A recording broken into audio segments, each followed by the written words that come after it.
vou concentrar-me no que foi o trabalho destes últimos anos, muito centrado na ideia da reutilização do património moderno. Portanto, a ideia de que o futuro sustentável, que está, enfim, muito emergente como conceito atualmente, passa justamente por um olhar intenso sobre o património, diria, de todas as épocas, e vamos com certeza falar de outras cronologias, mas a mim cabe-me, sobretudo, falar sobre o século XX. O Docomomo é uma organização que quer dizer documentação conservação do movimento moderno, daí este nome. Tem já um longo caminhar, foi fundado na Holanda, esteve sediado em Delft, em Eindhoven, em Paris, em Barcelona, e agora esteve este último mandato em Lisboa. Temos apoios vários, trabalhamos com o apoio da Fundação Mies van der Rohe e recentemente com o apoio de Lisboa e também da Universidade de Lisboa, e temos uma série de parceiros, enfim, que eu destacava: o Centro Canadiano de Arquitetura, a Fundação de Serralves, a Bauhaus Tel Aviv, o Goethe Institute, a UEA, a Unesco, enfim, por aí fora, e depois temos uma série de membros institucionais, dos quais fazem parte universidades, museus, centros de investigação, e queria dizer que enfim, a nossa Constituição, o nosso statement, foi feito, escrito em 2014. Eu tenho aqui uma indicação que há pessoas que estão à espera na sala, no lobby. Não sei o que é que isso quer dizer, mas não sou eu que lhes vou dar entrada, com certeza. Voltando ao assunto, a nossa Constituição foi renovada em 2014, na altura em que fizemos a Conferência de Seul. Realizamos conferências de 2 em 2 anos, estamos agora a preparar a 17ª, e na Conferência de Seul foi, digamos que, acrescentado uma ideia, um conceito, uma palavra, enfim, ao que poderia ser um pouco redutor a ideia da documentação e conservação. Portanto, a ideia de que a conservação também importa ampliar no sentido da reutilização. E para vos dar uma ideia, estes são, enfim, os países que acrescentámos durante o mandato de Lisboa, portanto, 27 novos working parties, portanto, fizemos um incremento de 60% no quadro da geografia do Ocomomo, enfim, um pouco cumprido, que era a grande ambição do mandato português, concretamente em Lisboa, desculpem, mandato ibérico, português e espanhol, em Barcelona e em Lisboa. E temos trabalhado, enfim, na área da disseminação do património dito moderno. Isto é um exemplo de um livro que produzimos, virado um pouco para as gerações mais jovens, mas também para as gerações mais académicas, se quiserem. Preparámos justamente este ano um trabalho importante feito com o Getty Conservation Institute, que é este levantamento global, a Global Survey on Education and Training for the Conservation of 20th Century Built Heritage. Portanto, este livro faz um apanhado, um ponto de situação do que é o trabalho da educação, designadamente dos arquitetos, no que trata a questão da reabilitação. E eu estou especialmente satisfeita por estar num painel também com o arquiteto e professor Pedro Domingos, que é, enfim, responsável no Instituto Superior Técnico por uma das ditas disciplinas, unidades curriculares de projeto, e que tem incidido sobretudo na reabilitação, e creio que que nos vai trazer um caso, enfim, não desenvolvido com os seus alunos, mas um caso justamente de intervenção no património de Lisboa. Para vos dar uma ideia, as nossas conferências articulam sempre um workshop com estudantes. O de Lisboa, que estamos a ver aqui do lado direito, foi muito interessante porque estivemos, como percebem, a trabalhar na manutenção militar em 2016, deve ter sido o primeiro grupo a trabalhar na manutenção militar, portanto com ideias de projetos. Em Ljubljana trabalhamos sobretudo no tema do património da educação, das escolas, e este ano, na Conferência de Tóquio, enfim, já uma conferência um bocadinho mais complicada, em quadro Covid, foi de qualquer modo possível fazer também o workshop. Ainda no quadro da grande difusão, preparámos uma exposição virtual, que é uma aplicação para telemóvel, onde é possível analisarmos e vermos de uma maneira muito simples o que há de património do século XX no mundo. Este é um aspecto dessas fichas muito simples dessa aplicação, e este ano, enfim, acabámos de lançar o Docomom Rehabilitation Award, o DRAW, que foi, enfim, um grande sucesso apresentado na Conferência de Tóquio, e estamos agora a preparar um livro com a Birkhäuser, com a grande editora suíça, para divulgarmos os 18 prémios que foram muito variados, que vai desde a reabilitação da Neue National Gallery pelo ateliê do Chipperfield, à Casa O'Gorman no México, à habitação social na África do Sul, enfim, foram 18 obras distinguidas de uma maneira muito lata. E para vos dar uma ideia, o nosso journal, a nossa revista, 2 vezes por ano, portanto, durante este mandato publicamos 25 revistas, muitas temáticas, sobretudo sobre a questão da habitação, foi talvez o tema mais recorrente, e também dedicámos um número a Lisboa, que estamos aqui, a ver aqui, eu não sei se conseguem ver o meu rato, e algumas também a autores específicos, como o caso do Corbusier, do Louis Kahn ou do Mies van der Rohe.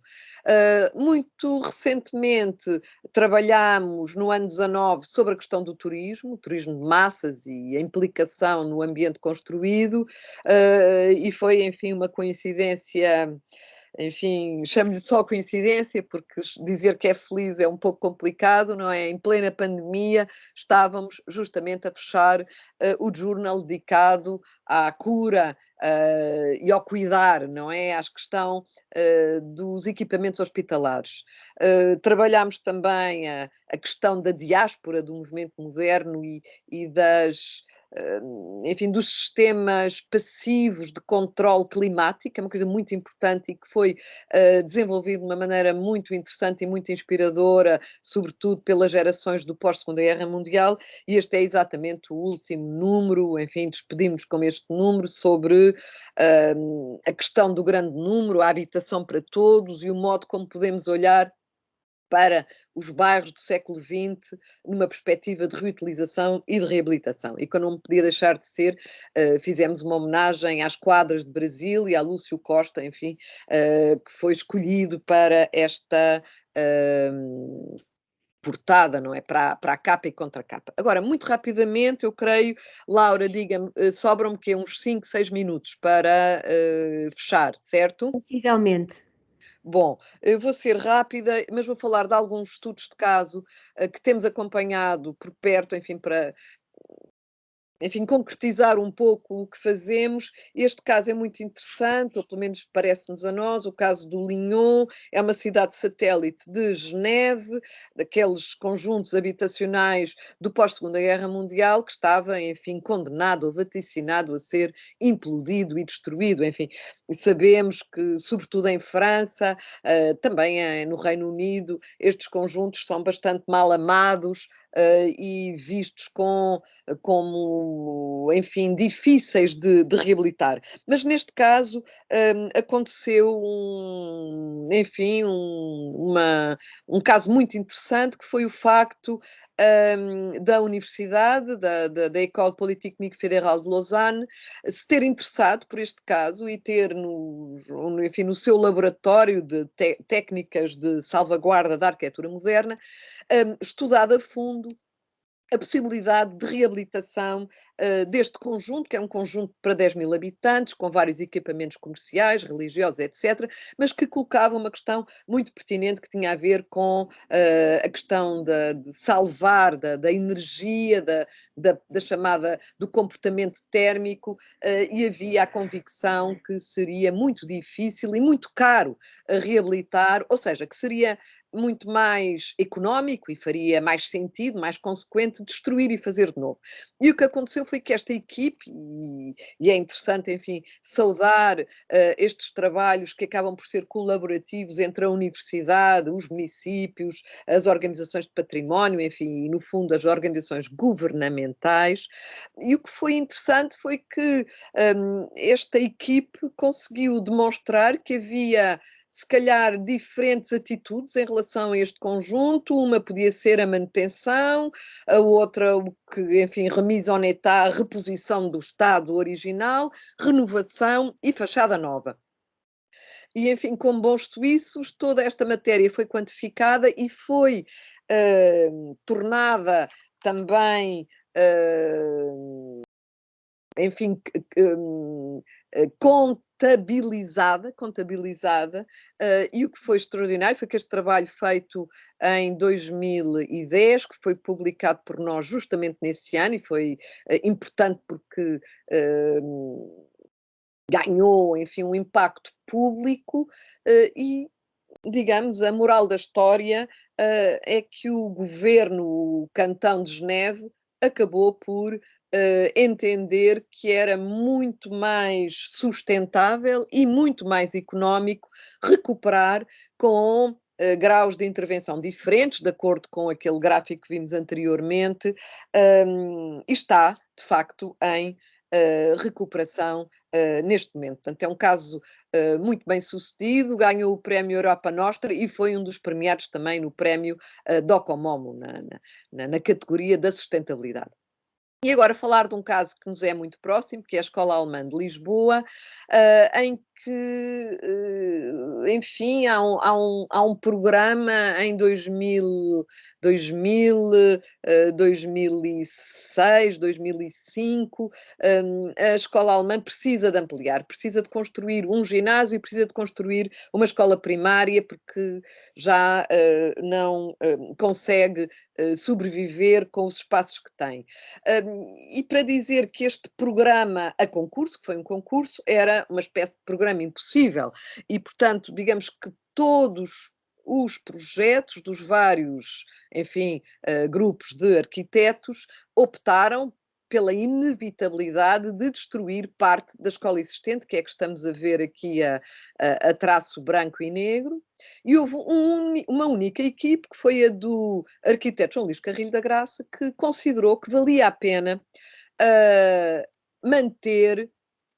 Eu não consigo andar para trás, portanto. Consigo.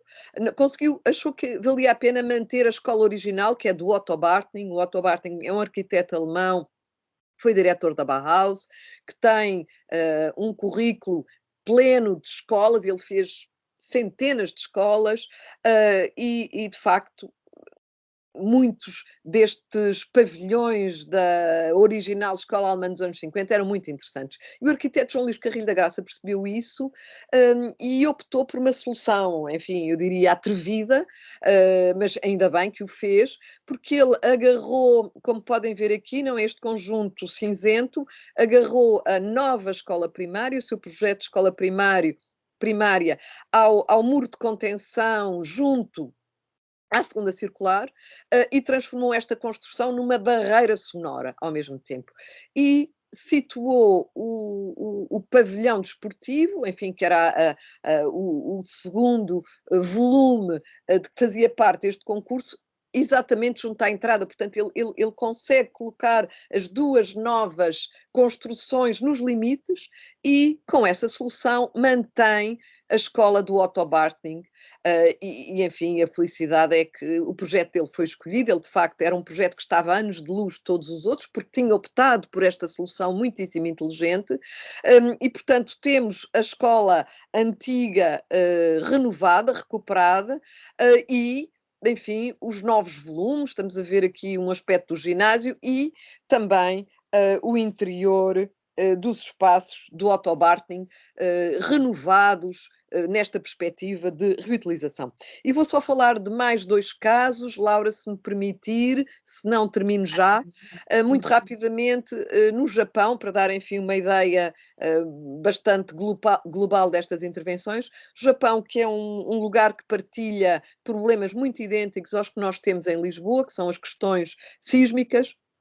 Também este edifício, que é o edifício da prefeitura, digamos, é o edifício da Câmara Municipal de Kagawa, do projeto do Kenzo Tange Tsuboi, dos anos 50, estava também condenado a ser destruído porque, digamos, o chamado retrofit sísmico, o reforço sísmico, era um trabalho que implicava custos imensos.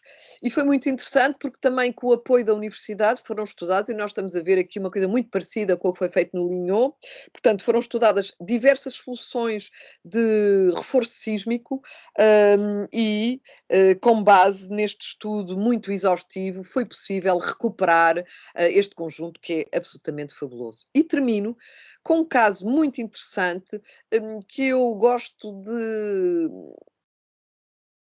designar como uma das primeiras atitudes de reuso que conhecemos e que foi liderado pela arquiteta romana e paulista, enfim, e brasileira Alina Bobardi, que quando é chamada nos anos 70, e reparem, estamos ainda nos anos 70, e ela é chamada para fazer um projeto para destruir esta fábrica de tambores, a Sesc Pompeia, portanto, era uma fábrica que ia ser destruída e que ia dar lugar à habitação. E foi um trabalho muitíssimo interessante, porque ela envolveu-se com a comunidade local e começou a pensar que era possível reutilizar estes espaços. E esse envolvimento, digamos, comunitário, passou não só pela equipe de arquitetos, estamos a ver aqui, por exemplo, o Marcelo Ferraz, muito novinho, portanto, ela tinha uma equipe de jovens arquitetos nos anos 70 extraordinária, mas também trabalhou com a própria coletividade e comunidade local, que estava muito ligada à fábrica, porque quase todos tinham trabalhado na fábrica, e foi possível fazer uma coisa absolutamente extraordinária, que foi reabilitar todas estas estruturas para uma função completamente nova, no fundo, um centro de lazer e desporto. Portanto, aqui há piscinas, há campos de jogos, há espaços culturais, há teatro, enfim, estamos a ver aqui a área toda da fábrica, aqui os campos que ocupam aquele grande silo e que depois se liga com estes corredores às piscinas em vários pisos, e toda esta área que é ocupada por bibliotecas, galerias de arte, enfim, uma série de novos usos para este espaço que, enfim, mostrou muito pioneiramente, não é, nos anos 70, como era interessante e inspirador a reutilização de espaços. E fico por aqui, muito obrigada pela vossa atenção, acho que já saí, consegui fazer tudo bem no Teams, até estou surpreendida com a minha performance, desculpem, enfim, a audácia e a vaidade, mas estou muito contente, consegui carregar nos botões todos, muito obrigada. Muito obrigada a nós, senhora professora.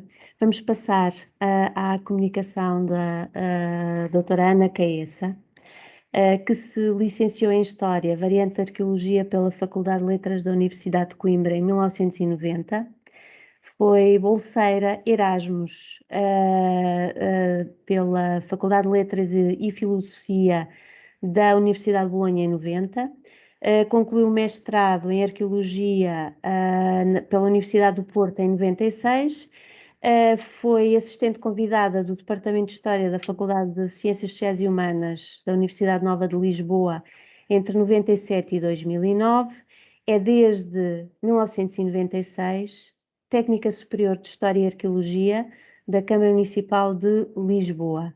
Desenvolve a sua pesquisa sobre história e arqueologia e tem vindo a participar regularmente em encontros científicos, onde apresenta trabalhos e tem inúmeras publicações sobre esta temática. Dou a palavra então à doutora Ana Caessa.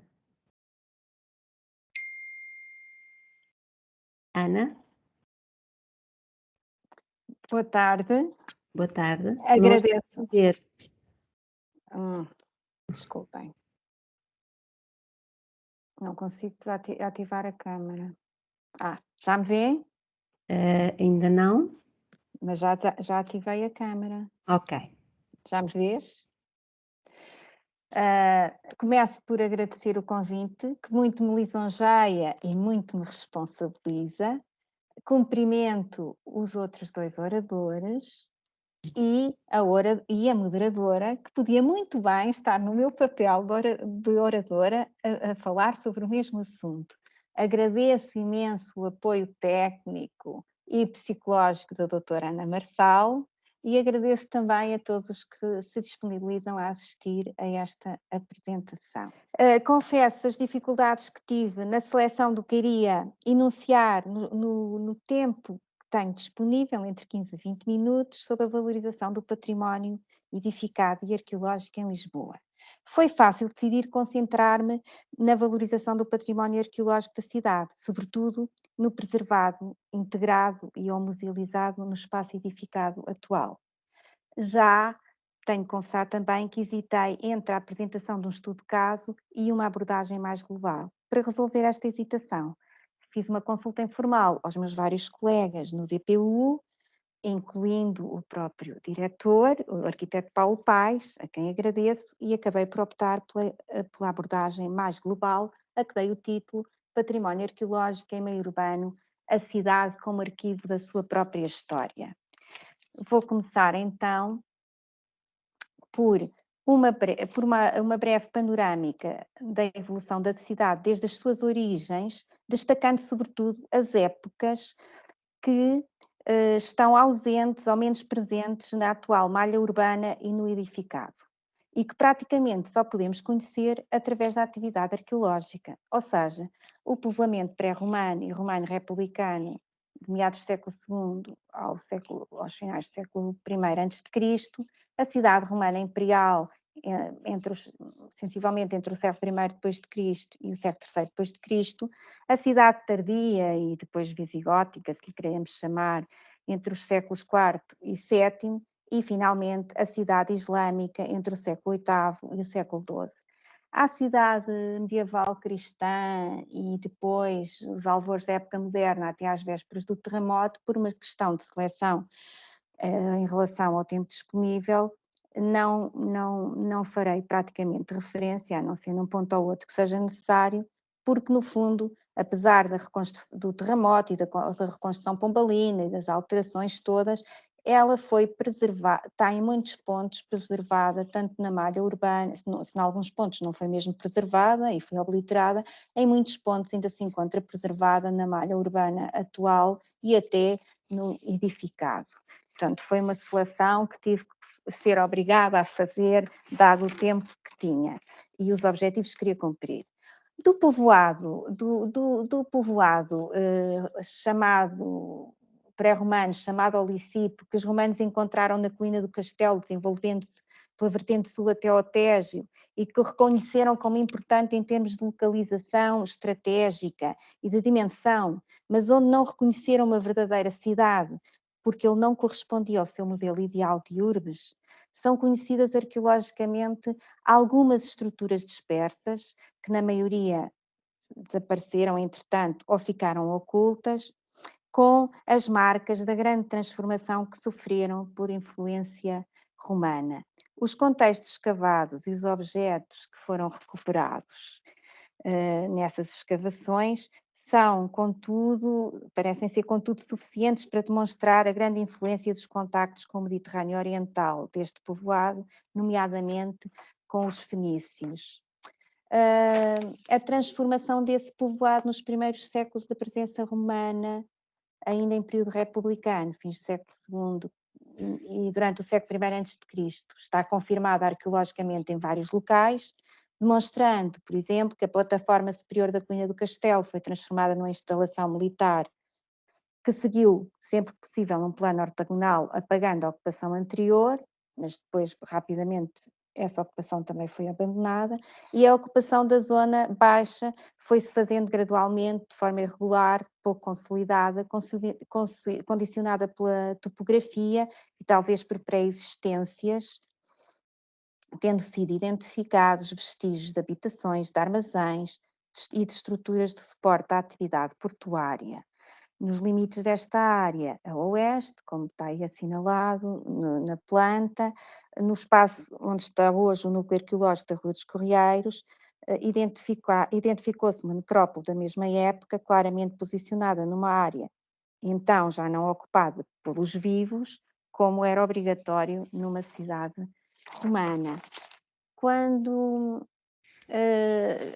esta cidade, este povoado portuário, estrategicamente situado na Foz do Tejo, que funcionava como uma via rápida para o interior e para o litoral e podia servir de plataforma entre o Mediterrâneo e o Atlântico, entre os finais do século I a.C.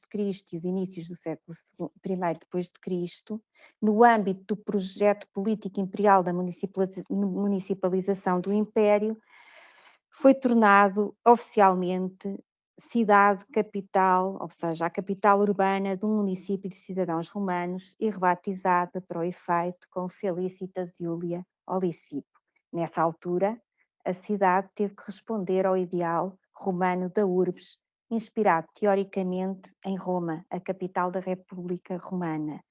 Ou seja, teve que ser dotada de espaços de exercício de cidadania públicos exteriores, como praças, como o Fórum Político e a praça principal política, administrativa e religiosa da cidade, e edifícios públicos de natureza político-administrativa, religiosa e, nesse âmbito, também aqueles que hoje diríamos desportivos e de lazer, de banhos públicos, de estruturas de saneamento e de captação de água, enfim, tudo aquilo que era obrigatório numa cidade romana ideal.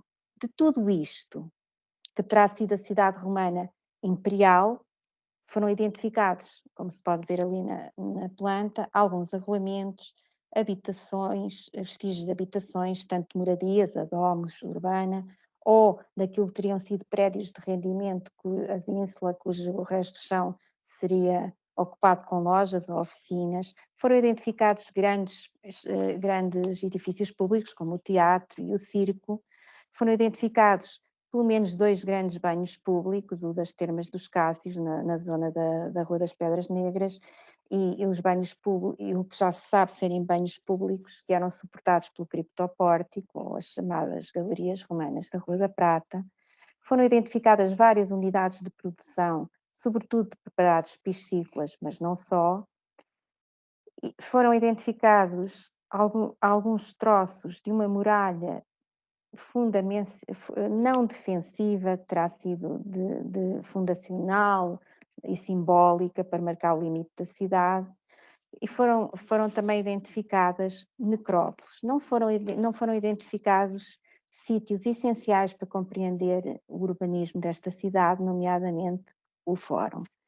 O pouco que se pode apurar da muralha urbana, da malha urbana, demonstra que foi sempre tentado a aplicação do modelo ortogonal, mas nunca de uma forma rigorosa, dada a topografia, apesar do recurso à utilização das plataformas naturais e artificiais que foram construídas para tentar, ao máximo, criar essa malha ortogonal. Apesar das lacunas de conhecimento, é possível fazer uma ideia, uma reconstituição virtual da cidade, e muitas já foram tentadas, e ficar com alguma ideia disto tudo.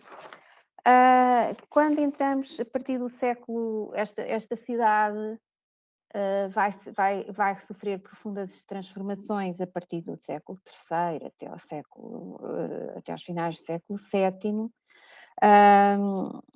provocadas pelas novas condições históricas, nomeadamente o abandono do ideal da República e a passagem de uma comunidade de cidadãos para uma comunidade de súbditos, enquadradas numa monarquia absoluta assumida, que leva a que certas praças públicas onde decorriam as assembleias populares para as eleições, para a votação de propostas, se tornassem obsoletas, a que alguns edifícios que albergavam as funções de cidadania exercidas pelos eleitos, como a Cúria, que é a sede do Senado local, ou a Basílica, ou o Tribunal, também se começassem a tornar obsoletos. Por outro lado, os avanços do cristianismo ao longo do século IV e finalmente no fim do século IV, a proibição do paganismo, tornou obsoletos mais espaços, como as grandes áreas das necrópoles pagãs, muitos dos edifícios públicos, como os templos e outros que classificamos como de lazer e desporto, mas que tinham como fundamentação o paganismo, já que lá eram sede de atividades que eram feitas em dias de feriados, os dias dedicados aos deuses e nefastos do trabalho, e com o tempo até, embora a legislação contra o paganismo não obrigasse a isso, o pudor dos cristãos em relação ao seu próprio corpo e ao corpo dos outros leva também ao gradual abandono dos banhos públicos. Por outro lado, o perigo iminente das invasões bárbaras vai impulsionar o amuralhamento do coração da cidade, a partir de finais do século IV. Para isso vão ser reutilizados os materiais de construção dos edifícios que vão sendo desativados e que se tornam obsoletos e que vão sendo desativados e desmontados. E no interior da muralha, a malha urbana começa a adensar-se, compartimentando-se os espaços deixados vagos pelos antigos edifícios públicos, alguns dos quais ocupavam uma grande área dentro da cidade, mas também ocupando praças e alguns arruamentos, de que temos várias provas, nomeadamente no Claustro da Sé, o Teatro Romano, enfim. Depois vou mostrar uma lista de sítios e em praticamente todos eles há provas disso. Paralelamente a esta transformação grande da cidade, em que ela perde o seu aspecto de cidade clássica romana, ao que tudo indica que a atividade portuária e económica se manteve, na maior parte do tempo, numa conjuntura favorável. Assim, quando os invasores muçulmanos chegaram a Lisboa, já não encontraram a cidade clássica, já encontraram uma cidade aprisionada dentro de muralhas, com uma malha muito densa, o que vinha muito de acordo ao que era típico e é típico na cidade islâmica tradicional, que é uma cidade voltada para o interior, dentro de muralhas, em que os espaços, tirando o espaço de mercado e as mesquitas, são quase todos espaços privados e as próprias ruas, praticamente não há praças, e as próprias ruas são encaradas mais como linhas de passagem, linhas que ligam espaços privados uns aos outros, do que propriamente como espaços públicos. Este tipo de urbanismo vai se expandir também para fora da muralha da cidade islâmica de Lisboa, cujas portas, as principais pelo menos, ficaram preservadas na toponímia da cidade, outras vezes no próprio edificado, e fora dessas muralhas já o urbanismo cresce da mesma maneira à volta dessas muralhas, dessa forma caótica, pouco planeada e intuitiva.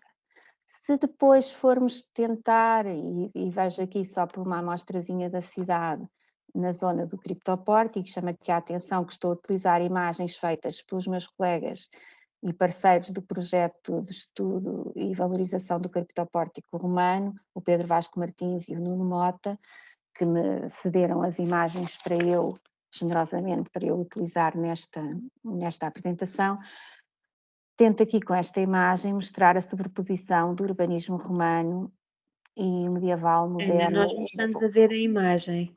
Não? Não. Mas é só esta que não viste? Sim, sim. Assim que clicou no... Então vá. Esta, aspecto do hipotético de Felicitas e Lolicipa Olicipana, viste?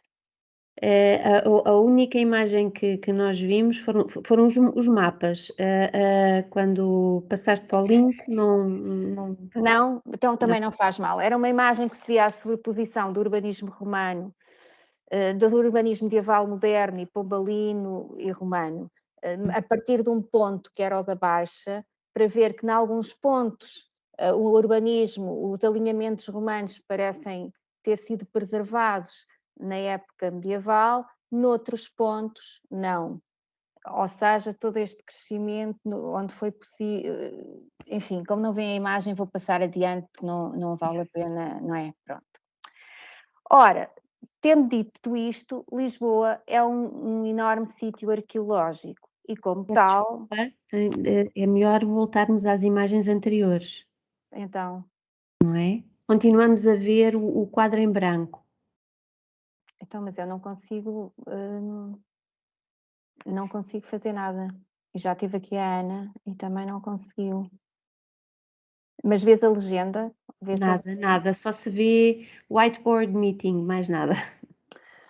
Bem, e se eu passar este diapositivo, vês agora o separador que diz Lisboa como sítio arqueológico, exemplos de estruturas... Nada. Eu creio que é necessário voltar à apresentação.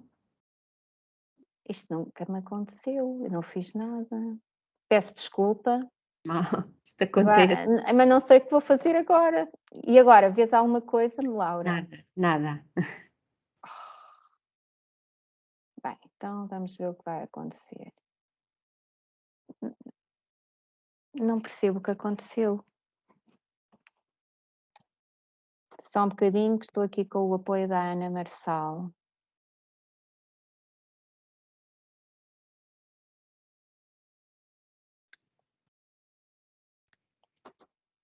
Eu não sei.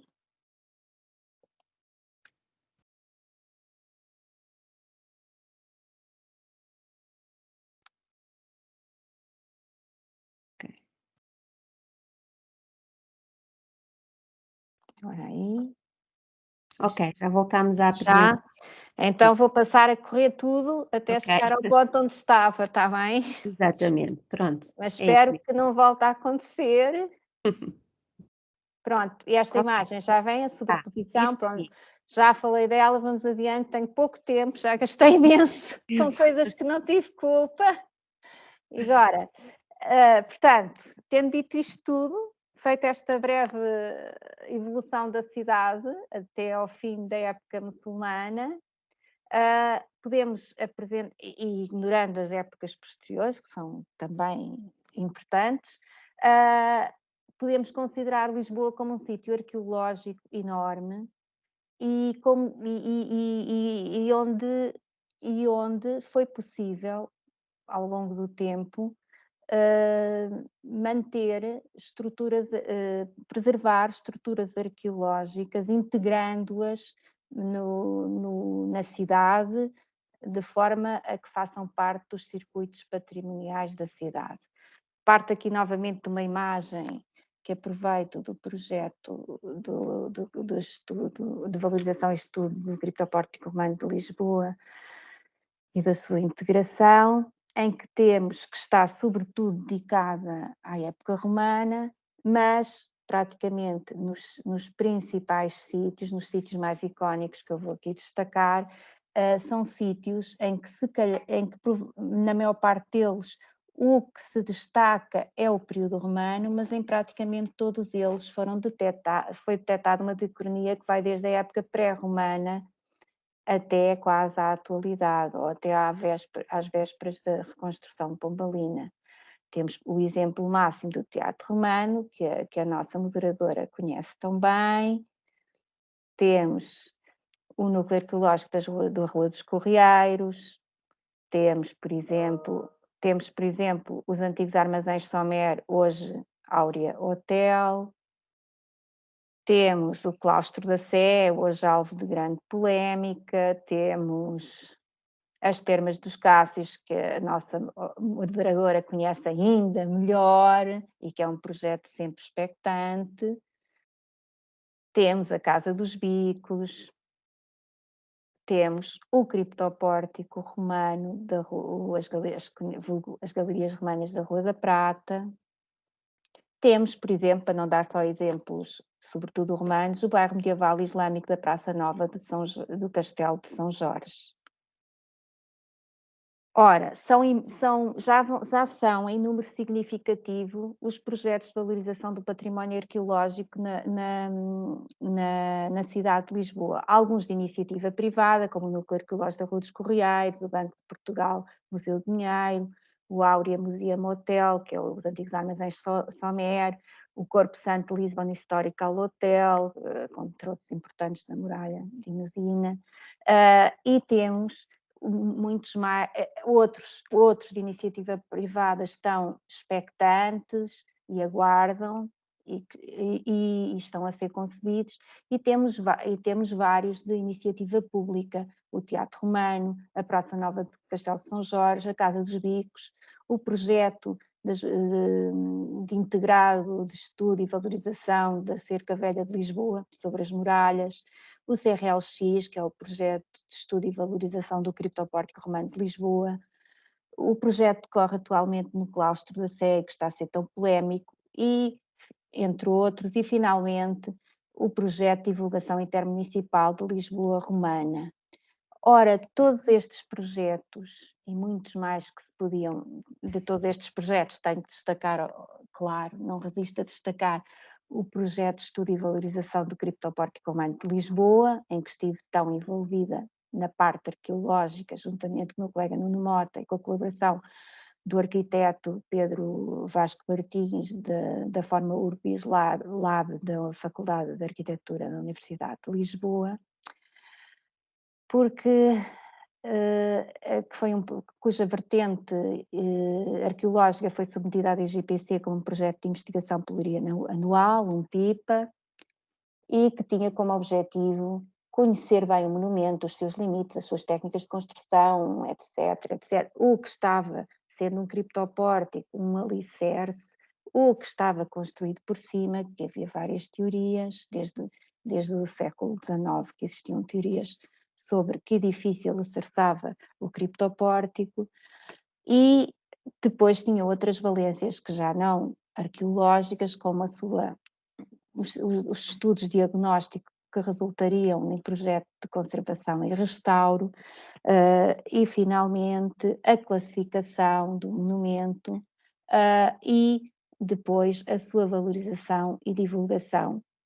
Para a sua valorização e divulgação seria essencial tanto a implementação do projeto de conservação e restauro, como o torná-lo mais acessível ao público, uma vez que ele está inundado, acede-se a ele pelo eixo da Rua da Conceição, entre os carris do elétrico, descendo-se umas escadas, portanto é pouco acessível, sobretudo a pessoas de mobilidade reduzida, e finalmente porque está sempre inundado graças às suas fissuras, e para ser visitado tem que se proceder a operações de bombagens complicadas. Tudo as escavações arqueológicas que foi possível fazer esclareceram muito sobre este monumento, seria outra apresentação, não vou entrar por aqui, e sobretudo permitiram a proposta de criação de um acesso seguro e inclusivo ao monumento, através de uma cave que tinha sido construída neste edifício que estão a ver na imagem, que é na esquina da Rua da Prata com a Rua de São Julião, em que tinha sido no início do século XX construída uma cave, embora já soubessem que o criptopórtico lá existia, e para isso desmontaram partes do criptopórtico e emparedaram galerias, nomeadamente o que se vê aí depois ao lado, nesse painelzinho, é uma fotoreportagem da desobstrução da galeria, que depois de obstruída se viu que era a Galeria das Nascentes, que se pode visitar entrando pela Rua da Conceição. Sendo assim, a Câmara conseguiu comprar a loja e a cave e estamos expectantes da criação de um centro interpretativo, um pequeno centro interpretativo do monumento na loja e de um acesso inclusivo através da cave, mostrando também as estruturas arqueológicas encontradas na cave. Apesar do monumento ter sido muito desmontado, ainda ficou lá muita coisa para ver. Seria muito interessante, é uma tentação muito grande, mas tenho que cortar a conversa aqui. Estamos expectantes, a parte da arqueologia está encerrada no âmbito do PIPA, nunca estará encerrada, porque sempre que houver escavações na área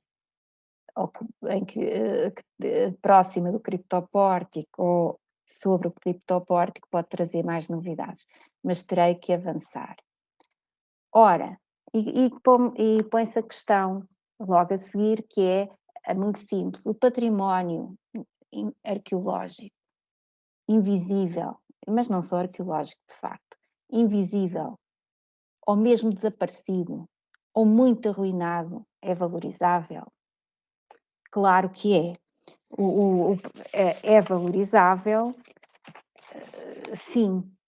Nós temos o conhecimento, podemos perceber claramente que o conhecimento arqueológico que temos do povoado pré-romano, da cidade tardia, da cidade islâmica, por exemplo, é ainda muito insuficiente para se obter uma imagem urbana assente em pressupostos científicos obtidos através da arqueologia.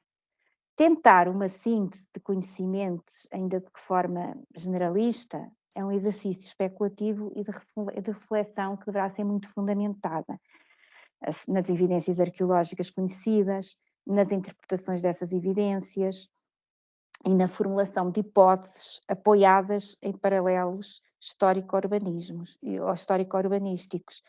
E recuperar estas cidades passadas não é uma tarefa nada fácil e muito menos consensual. E assim, conservar, integrando e deixando visíveis as estruturas arqueológicas relevantes é complicado, normalmente polémico, pese embora haver legislação que favoreça essa opção. São necessários conciliar interesses vários que não são necessariamente incompatíveis, mas que são encarados como tal, muitas vezes, o interesse urbanístico versus o interesse patrimonial, cultural, etc. É preciso, na argumentação, saber comunicar de forma a sensibilizar a relevância da preservação de estruturas, às vezes em estado tão amputado e tão arruinado, que não são, aos olhos do comum, do público comum, nem apelativas, nem imponentes e nem inteligíveis. Quando, afinal, fruto de muita argumentação, de muita negociação, se consegue preservar as estruturas, nem que seja preservá-las fisicamente, mas mantendo-as ocultas, ou preservá-las, integrando-as na cidade e nos seus circuitos patrimoniais, há todo um outro trabalho a fazer, contínuo, que tem a ver com a sua manutenção e a sua conservação e a sua permanente valorização, mas sobretudo com a sua comunicação. Isso é feito normalmente de várias maneiras. Temos as mais tradicionais, informação visual e escrita disponibilizada no local, visitas orientadas por técnicos especializados que ajudam os visitantes a interpretarem o que veem, por variadas, desde o folheto ao guia à monografia, por museus de sítios ou centros interpretativos, até às mais arrojadas e também mais polémicas, como reconstruções materiais mais ou menos discretas, que foram praticadas até em Portugal, por exemplo, nos anos 40, e continuam a ser praticadas noutros países, por exemplo, em Espanha, e que são intrusivas, embora depois resultem em situações apelativas e imponentes, ou em projetos de divulgação integrados, como o Lisboa Romana, é o exemplo para a cidade romana. Mas atualmente há outras opções que têm proporcionadas pelas tecnologias digitais. Modelos virtuais computadorizados da cidade em várias épocas, associados a uma base de dados de informação arqueológica georreferenciada, podem ser criados por especialistas em arquitetura antiga e morfogénese urbana. Esses modelos, que deverão ser muito dinâmicos e permitir a atualização e correção sempre que haja novas informações, podem dar origem a produtos de grande impacto visual que tornam acessíveis, apelativas e inteligíveis as estruturas desaparecidas, ocultas, ou cujo estado de ruína dificulta a sua percepção. São disso exemplo as maquetes, materiais e virtuais. Veja-se o sucesso da maquete de Lisboa pré-terremoto exposta no Museu da cidade, ou do Museu de Lisboa, e em que houve já tentativas, a partir desta maquete, experiências para a tornar também numa maquete virtual interativa, e há os projetos digitais in loco, em espaços exteriores e interiores, recorrendo ao videomapping, a experiência sensorial pontualmente já usada em várias fachadas aqui de Lisboa para vários efeitos, não propriamente, não necessariamente na recuperação das cidades antigas, ou a holografia tridimensional, ou o mais simples de todos e mais acessível e que implica menos tecnologia e dá mais autonomia ao público, a realidade aumentada. Houve também esta solução da realidade aumentada foi já também tentada pelo Museu da Cidade, em experiências que eu não sei se terão alguma continuidade ou não, e não me lembrei de me informar, tirando partido das vistas para a Lisboa pré-terremoto, tirando partido das vistas antigas, de pinturas, de desenhos, etc. Ana, eu não. Sim. Estamos mesmo. E eu estou mesmo a terminar. A seguir a este é o último diapositivo. Prometo, Laura. Portanto,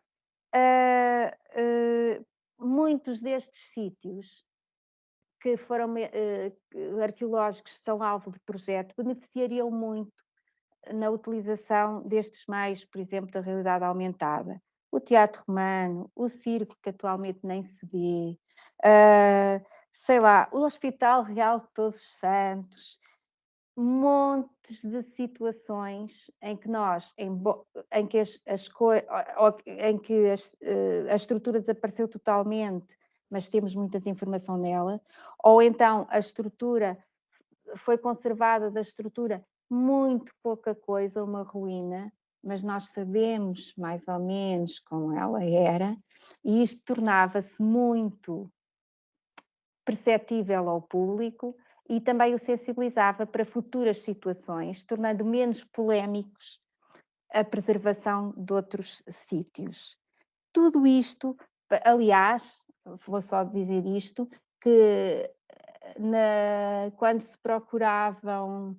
se refletia sobre um projeto Lisboa Romana, que foi iniciado em 2019, entre as propostas que apareceram, foi apresentada em 2016 uma proposta de Lisboa Romana no CAL, pelos técnicos do CAL, por alguns técnicos do CAL, uma proposta de um projeto de uma Lisboa Romana digital que preconizava estas coisas mesmo para os vários sítios romanos de Lisboa conhecidos. Isto tudo para quê?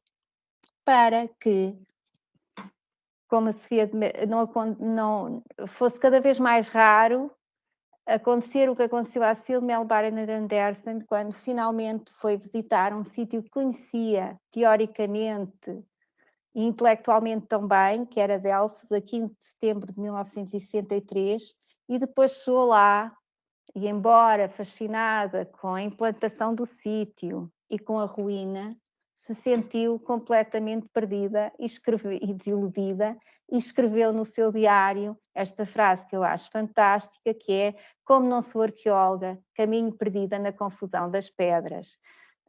Às vezes ao próprio arqueólogo acontece isto, portanto, ao público com outro tipo de formação, mais difícil será. E pronto, termino por aqui e guardo mais informações que poderei facultar, se conseguir, durante o debate, se alguém se mostrar interessado. Muito obrigada. Obrigada, Ana. Agora vou parar a partilha, vou tentar. Consegui? Consegui. Não, agora sim. Já? Sim. Pronto, obrigada. Arquiteto Pedro Domingos, Domingos, exatamente, vamos então iniciar a sua apresentação. Licenciou-se em 1992 em Arquitetura pela Faculdade de Arquitetura da Universidade Técnica de Lisboa, foi professor convidado da Universidade de Évora e da Universidade de Lusíada e desde 2018 integra no Instituto Superior Técnico o conjunto de professores do programa de mestrado. Colaborou com o arquiteto Carrilho da Graça entre 88 e 97, trabalhou em parceria com a arquiteta Inês Lobo e desde 2002 dirige o seu próprio ateliê. Tem trabalho distinguido e publicado e o seu trabalho tem aparecido em várias exposições nacionais e internacionais e foi premiado em 2013 com o FAD Architecture Award. Senhor arquiteto, tem a palavra. Olá, boa tarde. Obrigado pelo convite. É um prazer estar aqui neste encontro para falar sobre património, para falar sobre Lisboa. Vou passar aqui à partilha do ecrã.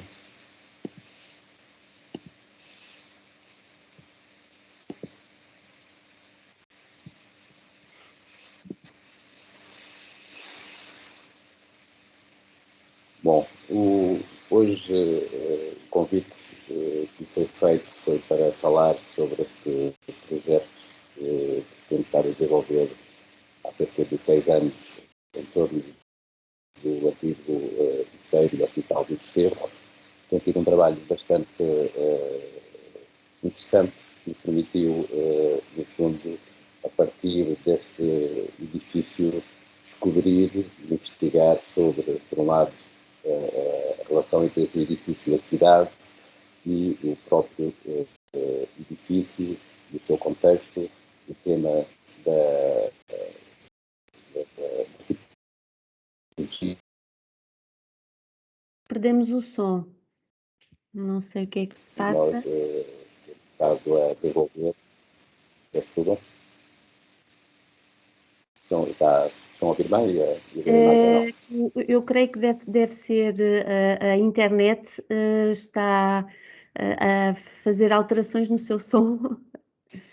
E agora está melhor? Está melhor. Ok, obrigado. Este projeto nasceu na sequência de um plano para a colina de Santana desenvolvido entre a Câmara Municipal de Lisboa e a STAM, que é a detentora do imóvel e do conjunto de mosteiros da colina de Santana, na perspectiva. Voltámos a perder. Senhor arquiteto, eu peço desculpa, nós não conseguimos ouvir. Não, demos só aqui um minuto para ver se conseguimos melhorar só um minuto.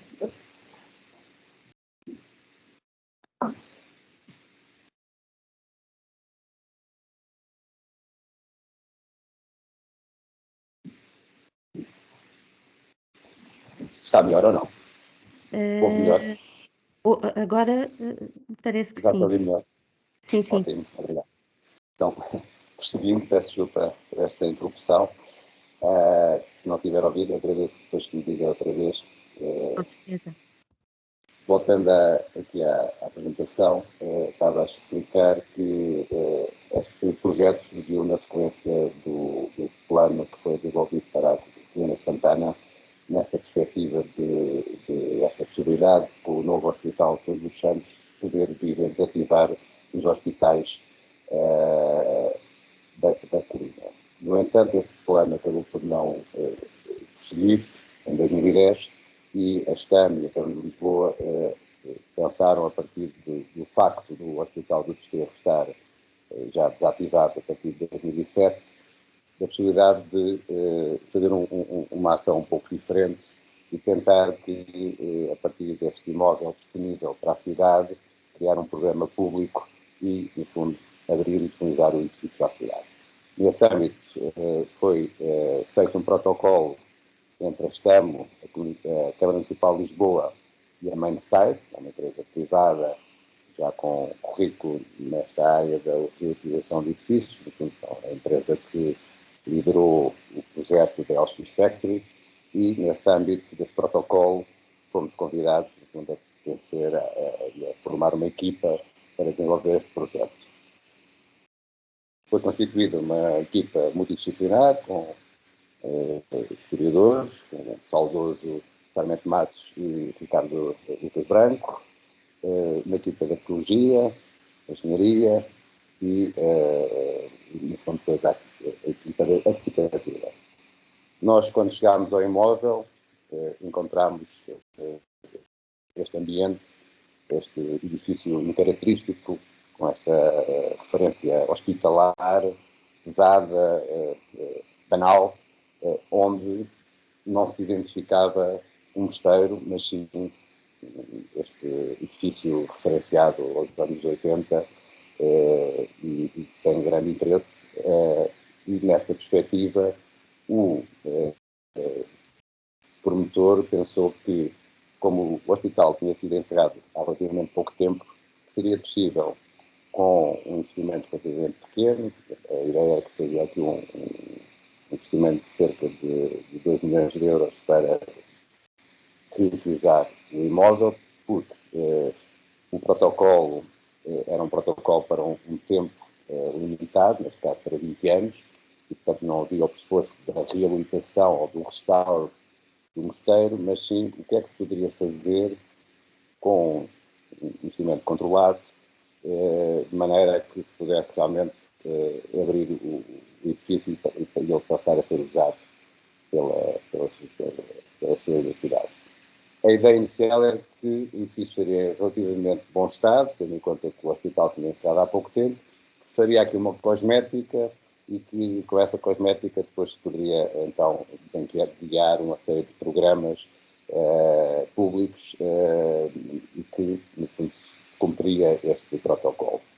Quando nós chegámos ao edifício, a equipa, percebemos que isso provavelmente não era a forma mais interessante de intervir neste imóvel, tendo em conta que havia muito pouca informação, quer de levantamentos, quer escrita, havia uma enorme escassez de informação e, portanto, que era preciso, no fundo, tentar conhecer o imóvel. E foi isso que propusemos, foi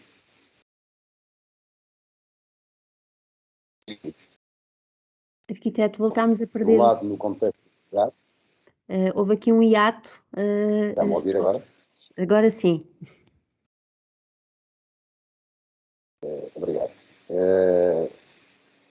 E, portanto, a ideia era tentar fazer uma leitura do edifício no contexto da cidade, tentar perceber a importância deste mosteiro à escala da cidade de Lisboa e depois focar no edifício, tentar perceber a sua longa vida, até mais de 400 anos, tentar perceber as várias camadas, as várias épocas, e tentar fazer uma síntese daquilo que era as possibilidades de intervir no imóvel. E, portanto, a primeira ação foi tentar perceber no contexto da cidade a importância deste mosteiro, que está localizado em pleno vale da Avenida Almirante Reis, portanto, uma localização de transição entre a cota alta da colina e a cota da linha d'água de acesso do ambiente do antigo mosteiro no dia que entramos no edifício.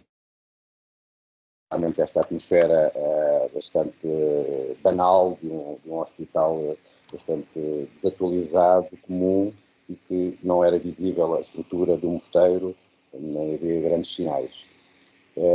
E como tinha explicado inicialmente, houve esta vontade que partilhámos com os promotores e que estiveram de acordo, que existia aqui uma oportunidade de tentarmos entender e compreender o edifício, quer no contexto da cidade de Lisboa, quer depois o edifício ele próprio tentar perceber a sua natureza e a forma como ele tinha evoluído nestes 4 séculos. Continua-se a ouvir bem? Continua a ouvir bem ou não? Sim, sim, sim. Esperemos Ótimo, que... obrigado. Agora já fiquei aqui um bocado preocupado com só ouvir, que é muito irritante para quem está a assistir não ouvir bem. Bom, seguimos. Nesse âmbito, como estava a explicar, o edifício localiza-se numa posição estratégica na cidade, nesta ligação ao Val da Almirante Reis, e percebemos que este edifício foi construído no século XVI e que pertence à Ordem de Cister e que foi projetado pelo arquiteto Baltasar Álvares, que foi responsável por uma série de obras notáveis na cidade de Lisboa neste período da dinastia de Filipina.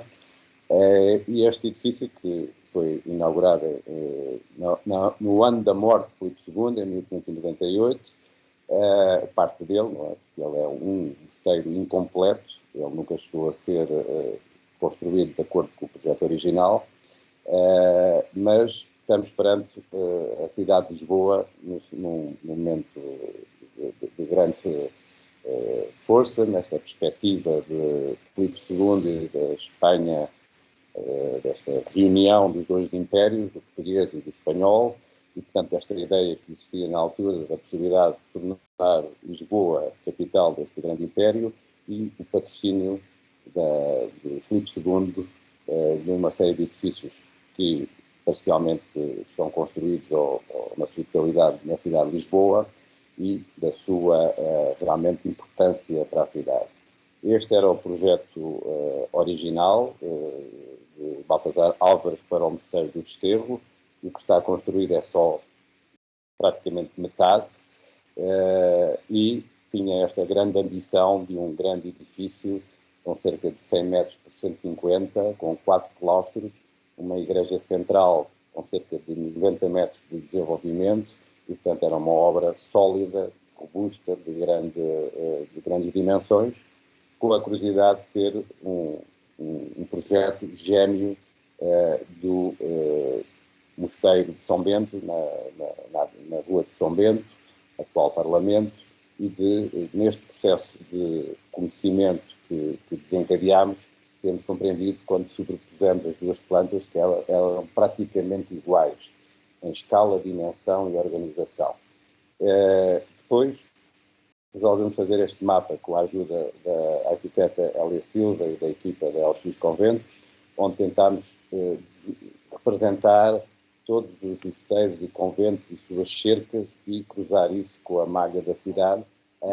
Esta planta que nós desenvolvemos aqui no escritório, como expliquei, com base na informação partilhada e muito útil da equipa LX Conventos, permitiu-nos fazer este mapa e fazer essa leitura da cidade, que a nós nos impressionou imenso, foi ver realmente esta marca alargada da presença de mosteiros, de casas religiosas com as suas cercas, e de perceber que neste período da expansão havia um grande interesse das ordens de terem uma embaixada em Lisboa que pudesse, ou que permitisse, no fundo, enviar missionários nestas campanhas. Então, há este número intenso e extenso de ordens e de conventos, e percebe-se que marca completamente o cadastro da cidade este sistema de conventos e cercas. Algumas cercas ainda existem e resistiram à cidade, outros foram consumidas pela cidade, no caso do antigo mosteiro do Desterro, a cerca já não existe. Noutros casos, os próprios edifícios também já não existem, mas é bastante interessante perceber esta dimensão da cidade. Este arquiteto Baltasar Álvares, pouco divulgado, só recentemente o Ricardo Lucas Branco tem feito um trabalho sobre este arquiteto, publicou recentemente um livro sobre ele, e está a ser mais divulgado, mas fez realmente uma obra notável neste período.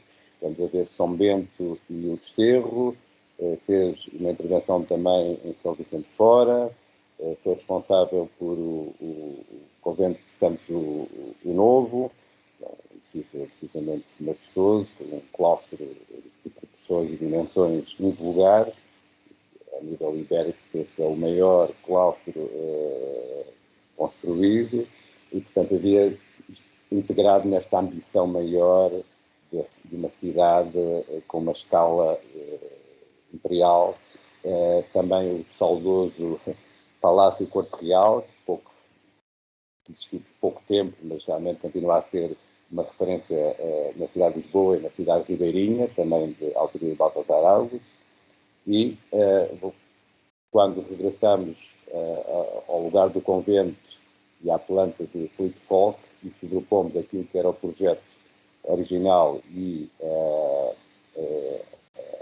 a cidade, percebemos realmente que à escala deste cadastro seria um edifício de dimensões divulgadas. Havia também uma ideia que se foi falada também com a equipa da Arquitela Silva, que era a eventual ideia de que seria criada uma praça em frente ao Mosteiro do Desterro e iria unir o intendente ao edifício, criando uma grande praça de entrada na cidade, que também nunca chegou a ser realizado, mas que me parece assim, uma ideia bastante interessante e que estas operações estavam coordenadas, no fundo, com o passo. E, portanto, havia esta ideia que o resto estava na zona ribeirinha, mas depois estes grandes edifícios iriam pautar as entradas na cidade e, portanto, haveria aqui uma articulação entre as ordens e o rei e que provavelmente seria um projeto, se tivesse sido completo, bastante interessante para a cidade. Depois do nosso trabalho, pôs-se a tentar perceber aos dias de hoje como é que o edifício, que hoje em dia tem uma posição um pouco secundária nesta reorganização do VAL, a partir do plano de desenvolvimento da Avenida Almirante Reis, como é que o poderíamos recolocar outra vez no plano do VAL, e então propusemos, agora com o protocolo com a Câmara de Lisboa, que se abrisse uma nova rua que permitisse que o Mosteiro abrisse a avenida e passasse a ter esta ligação mais franca.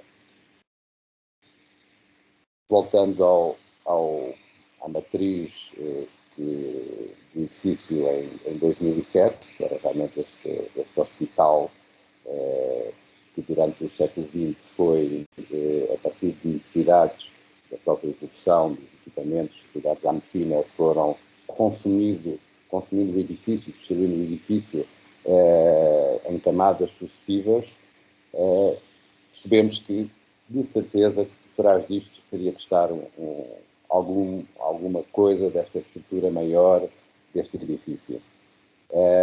E então começámos a desmontar um conjunto de tetos falsos e de paredes e começaram a aparecer abóbadas, mídulas, e percebemos e propusemos aos promotores que fizéssemos primeiro uma campanha de revelação do espaço do edifício, tentando ter uma análise crítica daquilo que tinham sido as alterações da presença hospitalar, que já se estendiam há mais de 200 anos no edifício, e tentar perceber o que é que poderia retirar, desmontar, limpar e tornar mais legível o espaço do mosteiro.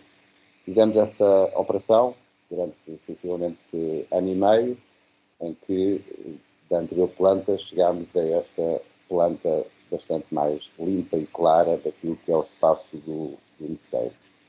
Este foi um pouco o processo. A imagem da esquerda, quando chegámos em 2013 ao edifício, o processo de limpeza, e à direita a nave que está voltada à Avenida Almirante Reis, já limpa deste sistema de alvenarias e divisórias que permitiam que o hospital funcionasse neste estilo. Este momento foi bastante glorioso porque de repente parecia que se tinha despido essa camada e que o edifício se libertava desse momento e que se expunha um espaço absolutamente notável que nós sabíamos que estava de alguma forma escondido e que seria já uma grande ação conseguirmos revelar esses espaços.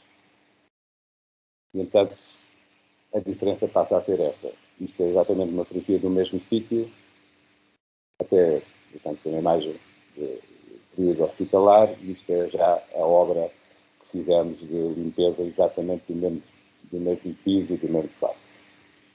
E então avançou-se com esta campanha em outras áreas do edifício, nos claustros, naquilo que restava dos claustros, que estavam, como se vê aqui, o claustro maior estava tamponado, fechado, subdividido em 2 pisos.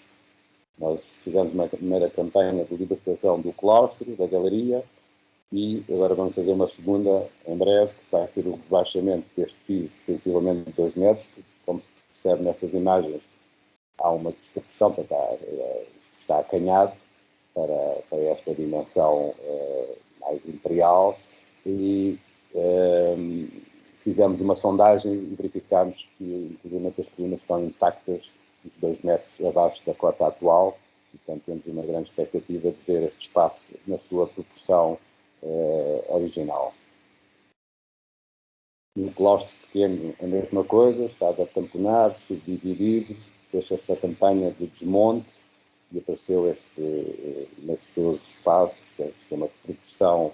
Esta galeria de claustro bastante vulgar e única em Lisboa, são 4,5 metros de profundidade, 9 metros de altura, são 2 quadrados na vertical. Se chega a ser uma produção maior, por exemplo, que a arcada do Terreiro do Paço. Depois levantou-se a questão, abreviando muito, levantou-se a questão de que como é que se podia então reutilizar o edifício depois destes espaços revelados. Temos percebido que esta campanha em si já tinha um valor em relação a esta operação temporária para os ditos 20 anos, que programas poderíamos acoplar, e não desaprecia nada que se chegasse agora aqui que se pusessem programas avulsos, e acabámos de criar este desafio aos promotores, que iríamos tentar perceber as vocações dos diferentes espaços, nesta perspectiva do mosteiro, que sabemos que são edifícios, para além de muito flexíveis do ponto de vista espacial, para além da grande qualidade que têm, são edifícios que albergam as valências todas da vida. Dorme-se, cozinha-se, estuda-se, reza-se, partilha-se, e, portanto, em si, este edifício estaria apto a receber todos os programas, se assim o quiséssemos entender. O que acabámos por propor foi essa verificação. No caso concreto, estamos a ver o piso térreo, aquele que faz frente à Almirante Reis, que era o piso das oficinas e era o piso produtivo do convento, porque era a partir desta cota que se tinha acesso à cerca do convento. E o que acabámos por propor foi que se convertesse este piso naquilo que hoje é vulgarmente considerada a restauração, e, portanto, uma série de espaços ligados à restauração e também à parte, havia aqui uma hipótese também, que não está completamente fechada, de haver uma mercearia, uma série de outros espaços que possam ter a ver com a ligação à cidade, mas também com esta dimensão mais produtiva. E, portanto, algumas imagens renderizadas daquilo que vai ser a conversão primeiro da rua e depois dos espaços interiores, em que há um princípio fundamental nesta operação para os 20 anos, que também houve acordo com o promotor, que foi, iríamos, como primeira e grande ação, fazer esta limpeza, esta revelação, esta libertação do edifício, e numa segunda etapa construir e adicionar todos os sistemas, quer técnicos, quer arquitetónicos, para podermos incorporar uma série de valências, mas que todos esses sistemas seriam removíveis. Portanto, seriam sempre construções que, no final dos 20 anos, pudessem desmontar e devolver o edifício nesta estrutura espacial, clarificada, revelada, e que depois poderia seguir a sua vida ou para um restauro, sabemos que pode demorar bastante tempo, pode implicar um valor que poderia rondar 40 milhões de euros, tendo em conta que o edifício tem mais de 10 mil metros quadrados, é um edifício ainda com certo porte. E, portanto, propusemos, no fundo, esta estratégia, que começava por, primeiro, assentar a intervenção no conhecimento do edifício no contexto da cidade e dele próprio, revelar o espaço e depois fazer intervenções reversivas. Isto são algumas imagens deste piso baixo, térreo. Depois, no primeiro piso, que era o piso, a ala dos conversos, portanto, das pessoas que trabalhavam para os monges, que era o dormitório dos conversos, que era uma estrutura em cela. Aqui propusemos que se pudesse recuperar esta ideia da dormida no mosteiro, portanto, que em Lisboa se pudesse dormir dentro do mosteiro, nesta tipologia da cela. Isso, mais uma vez, é uma imagem renderizada daquilo que iremos agora completar na obra, que é manter este ambiente bastante espartano, mas celebrando um pouco esta experiência da cela, da relação da cela com a cidade. O piso, no fundo, o piso principal do mosteiro, que neste caso é o piso 3, que a entrada faz pela nova rua do Desterro, mais a poente, na zona que está marcada a azul, que era a portaria do mosteiro. A azul está marcado uma simulação daquilo que era a nave da igreja. Neste piso, que se acabou por acordar, é que este piso ficaria disponível sem um programa definido, tem espaços absolutamente notáveis, tem os claustros, tem as galerias, tem esta nave à Avenida Além de Reis, e que poderia ser um conjunto de espaços abertos ou à educação ou a uma programação cultural e, portanto, ficariam por si só validados pela sua qualidade e depois em aberto para receberem vários programas. Neste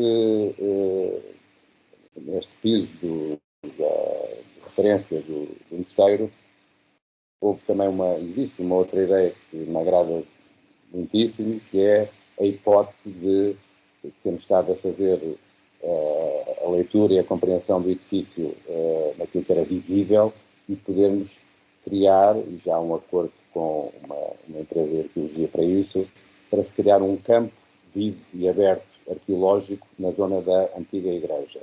Portanto, a ideia é quando o edifício abrir ao público, comece essa campanha daquilo que não é visível. E, portanto, haver, durante estes 20 anos, um trabalho, portanto, continuar a estudar o edifício e existir essa campanha aberta, visitável, em que as pessoas poderão acompanhar e, portanto, usufruir do edifício, nos seus vários programas, mas também acompanhar esta operação arqueológica. Então propunhamos que, ou vamos propor, que a proteção desses espaços seja esta estrutura metálica, mas que esta estrutura metálica simule o espaço da nave da igreja, que é um espaço bastante monumental, e portanto há esta ideia de criar essa simulação que parece que pode ser também bastante interessante. São algumas imagens já depois também do processo de recuperação e, acima de tudo, de consolidação da Galeria do Claustro e estas relações entre a nave aberta à Mente Reis e os claustros. Depois, também aquilo que é a antiga sala do capítulo, que é o espaço que fica aqui, que é muito central no mosteiro, que é um espaço notável. Esta ideia de que pudéssemos, também era uma intenção do promotor, que era ter aqui uma biblioteca ligada à saúde, portanto, reunir aqui um conjunto de livros, quer técnicos, mas também ligada a uma hipótese de ter uma dimensão mais de romance e de ficção ligada à saúde e, portanto, criar aqui uma estrutura de madeira que funcionaria como espaço de leitura, mas também para alguns eventos, uma estrutura leve, dentro da sala do capítulo, em que por baixo estão os livros e depois se sobe para este pequeno anfiteatro aberto e se pode estar dentro deste espaço notável e para ter o prazer de estar neste espaço e poder usufruir da leitura de algum livro da biblioteca. E depois, no último piso, que é o que era o dormitório dos monges, neste período, entre o século XVI e XVII, os monges dormem já num espaço aberto, já não é no formato da cela, portanto, esta era a nave onde dormiram os monges, que tem sensivelmente 100 metros por 10, completamente disponível, e que se iria tentar também repor uma experiência de dormida, mas agora, a partir deste grande espaço, sem o subdividir, construir a possibilidade de dormir. E então desenvolvemos um género de armário-cama que permitisse essa estadia, mais uma vez temporária, e desenvolvesse esse modelo, inspirado um pouco nos modelos holandeses, destes cama-armário, com esta referência bastante engraçada destes postais, em que celebram essa experiência de dormir no armário, ou estes mais ricos, com o linho, portanto, esta ideia de dormir dentro do armário, criando condições de conforto, e, portanto, a partir destes modelos acabámos por desenvolver o nosso, isso é um protótipo da nossa cela de dormir, neste caso do armário, para 2 pessoas, e portanto a nave continua a estar disponível e há esta ocupação parcial, e mais uma vez reversível, no espaço. E por fim, naquilo que ainda resta da cerca do mosteiro, que corresponde a um depósito de água que foi criado no período dos hospitais para o combate aos incêndios, vamos convertê-lo num espaço de banhos, e este fecha um pouco o dispositivo. No essencial, o que nos agradou bastante neste processo é que esta experiência de refletir sobre este edifício notável, em que não existia a possibilidade do restauro ou de uma obra muito profunda e dispendiosa, que nos parece, quando terminarmos esta obra, que será um caso de estudo, que é este edifício, que é fundamental para esta zona da cidade, poder vir a ser aberto à cidade, que com um pequeno orçamento que se possa, no fundo, com esta perspectiva de que a vida do edifício vai continuar, portanto nós não estamos a fechar, estamos a fazer apenas uma transição, que o espaço, como tem uma enorme qualidade, não precisa ser nesta fase restaurado, ele por si só já tem uma enorme qualidade, e com esta perspectiva aquilo que vamos fazer é reversível.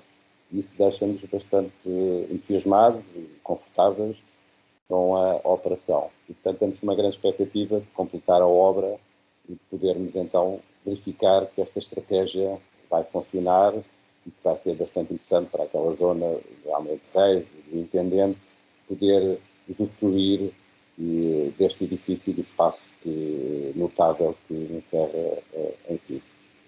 Por agora, aqui peço desculpa por esta confusão da internet e acelerar a explicação, e fico disponível para eventuais perguntas que existam. Muito obrigada, Sr. Arquiteto. Pelo que pude ver, isto é um verdadeiro projeto de reabilitação de um espaço que estava lá e que era só preciso descobri-lo ao fim e ao cabo. Está aberto o debate. Se quiserem colocar algumas questões aos oradores, peço-vos que ou que liguem o som ou que façam através do chat. E ainda temos alguns minutos, 10 minutos, se quiserem colocar alguma questão a qualquer um dos oradores.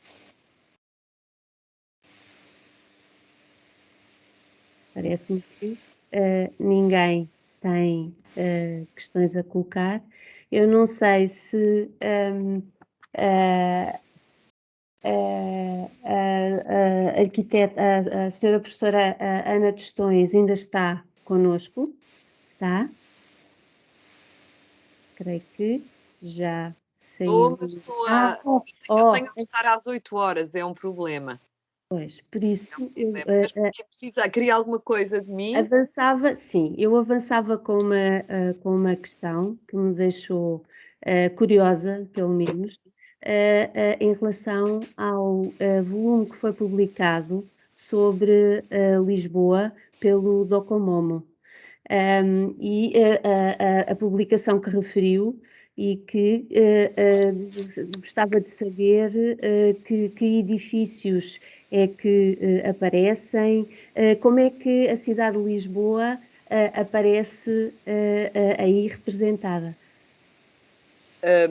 Eu creio que se está a referir ao livro que eu publiquei recentemente sobre Lisboa moderna. Não. Às revistas que o Docomomo tem vindo a publicar. Falta-me aqui, deixa-me só ver se eu encontro Não, aqui. mas, Laura, eu muito rapidamente refiro que um dos aspectos que têm sido... Primeiro queria saudar, já que estou com, enfim, com tempo de antena, as duas comunicações que acho que foram excelentes, apesar de termos tido estes problemas. Eu, para ficarem mais tranquilos, eu fui convidada para a primeira sessão e não consegui intervir. Portanto, podem-se dar por muito felizes porque conseguiram fazer a apresentação, quer a Ana Caessa, quer o Pedro. Eu não consegui mesmo da primeira vez, foi uma coisa horrível. E por isso é que estou agora na terceira sessão.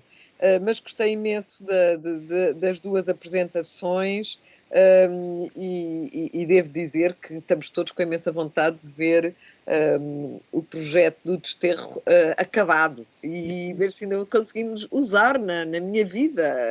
Não sei, já se calhar não tenho vida já para isto. Vamos ver se consigo ter uma longevidade que me permita, porque é absolutamente fabuloso o trabalho. Pedro, muitos parabéns. Eu não conhecia assim ao detalhe o projeto e é de facto fantástico. Em relação à Lisboa moderna, e também para serem, já perceberam que eu sou muito rápida, que eu cumpri os 15 minutos, fui fatal. Eu gostaria de chamar a atenção para o facto de ter sido enfim, um dos nossos temas, o de insistir sobre a escala urbana e sobre os conjuntos urbanos. A ideia, enfim, em quadro internacional, e digo mesmo ao nível dos 5 continentes, enfim, eu conheço bastantes cidades do mundo. Eu acho que Lisboa é absolutamente notável pelos seus bairros modernos. Os bairros que foram construídos a partir, enfim, do pós-guerra, a partir de 45, são extraordinários em qualquer parte do mundo. Refiro-me a Alvalade, Olivais, Telheiras, Restelo, enfim, por aí fora, o Infante Santo, que foi aquela imagem que vimos, é talvez uma cidade muito especial no mundo nesse sentido, também por ser uma cidade relativamente pequena, não é? Onde esses bairros foram completamente integrados até os Olivais, não é? Que, enfim, que foram malditos nos anos 60 e 70, não é? O fenómeno Expo foi extraordinário porque integrou os olivais na malha da cidade. E é muito importante percebermos que esses conjuntos urbanos não são só, digamos, matéria construída, também é matéria vegetal. Ou seja, são conjuntos urbanos que têm um balanço muitíssimo interessante entre o que é o paisagismo, enfim, o espaço urbano público e a habitação propriamente dita e os equipamentos públicos, enfim, unidades comerciais, por aí fora. É de facto um caso muito, muito, muito interessante na Europa, talvez porque foi uma cidade que não teve destruições de guerra, enfim, podíamos ir buscar muitas razões para isso, mas a verdade é que Lisboa usou bem esse processo e, de facto, a década de 50, eu diria que são enfim, é uma década gloriosa, não é? Os franceses dizem que chamam les 30 glorieuses, que são aqueles anos mais ou menos também entre 40 e entre 30 e 60, mas nós temos uma década absolutamente extraordinária e que importava olhar para esse conjunto deste ponto de vista, portanto, não só propriamente a preservação da arquitetura, e, portanto, em muitos casos está, enfim, não muito bem tratada, e seria muito fácil voltar a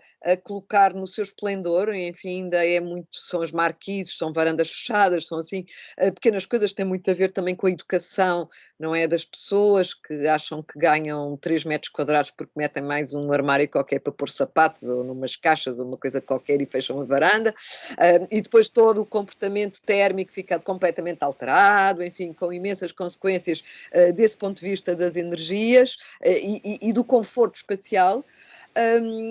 Mas é muito, muito, muito interessante vermos como a nossa cidade tem um equilíbrio de facto muito interessante entre o jardim e enfim, o construído, e como esses bairros são importantes. Pronto, Laura, ficava por aí. Obrigada Muito pela obrigada. pergunta, que é muito acutilante. Obrigada.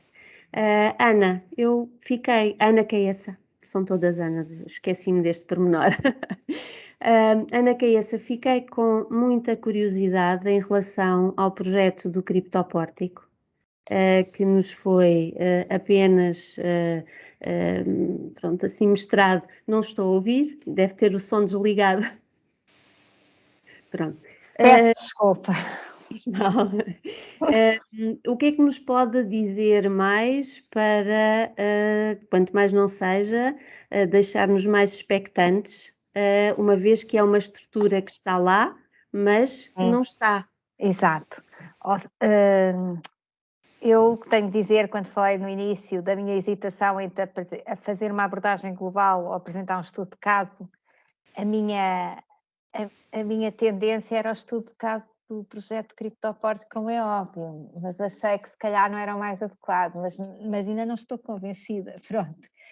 De facto foi muito difícil, já estava a exceder o tempo, tive aqui situações, não só a que vocês viram, de não consegui passar o PowerPoint, mas o computador a dar sinal estava a ficar com a bateria e tive que disfarçadamente, não parando de falar, tentar ligar, e passei aqui uns stresses que não justificam totalmente o excesso do tempo, mas que me desaustinaram um bocadinho e me fizeram cair em redundâncias. Mas adiante, peço desculpa por isso, por não ter sido cumpridora. Sou muito faladora, muito palavrosa.